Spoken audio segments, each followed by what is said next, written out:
به نام خدا، با سلامی دوباره با قسمت نهم از سری دوم آموزش خط و زبان فارسی از رادیو تاجیکی خراسان رضوی در خدمت شما هستیم.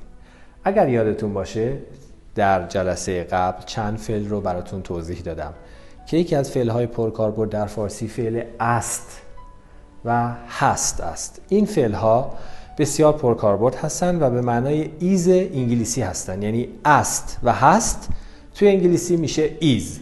حالا دوباره ما چند تا واژه داریم که معنی اون واژه ها رو به شما میگم و نوشتنش رو با هم تمرین میکنیم و بعد از اون چند تا جمله داریم.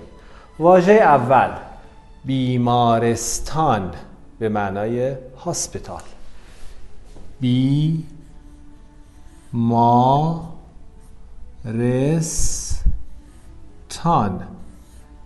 به دست من دقت کنید. واژه بعدی ستاره به معنای ستار.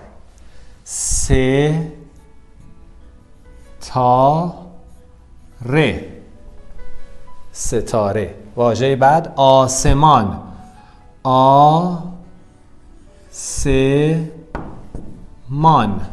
آسمان. سکای.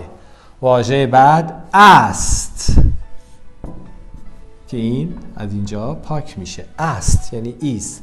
واژه بعد هست. هر دو یک معنا دارن. است، هست. واژه بعد شاد به معنای هپی، شاد. واژه بعد سفید به معنای وایت. سفید. خب حالا جمله داریم با حرف اضافه، واژه جدید و فعلی که یاد گرفتیم. من میخونم، شما بنویسید.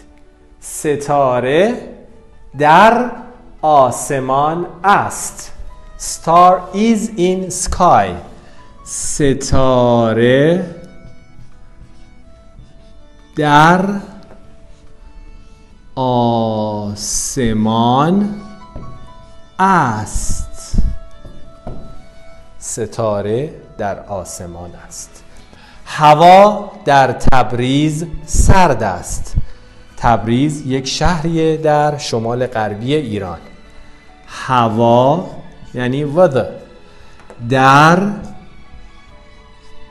تبریز سرد است. هوا در تبریز سرد است. حرف اضافه در. مادر شاد هست. Mother is happy. مادر شاد است. ستاره سفید است. Star is white. ستاره سفید است. اسم من عباس است. اسم من عباس است. My name is عباس. از قسمت دهم به بعد علاوه بر آموزش خط و الفبا بعضی نکته های دستوری رو هم به شما درس خواهم داد. تا قسمت بعد، خدا حافظ.